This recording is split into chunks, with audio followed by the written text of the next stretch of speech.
Is Facebook rejecting your password even though you are 100% sure it's correct? Here's what's really happening. Can you still access your email or your phone? Let me know in the comments below. First, try logging in from a different device.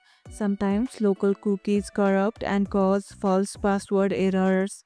Use Facebook's password reset even if you know your password. This refreshes authentication tokens server sides. No access to recovery options. Try trusted contacts if you set them up previously. They can generate backup codes. Check haveibeenpawned.com. Your password might be compromised from another site's breach. Back in.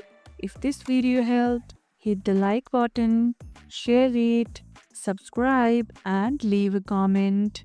Thanks for watching, and I'll see you in the next one.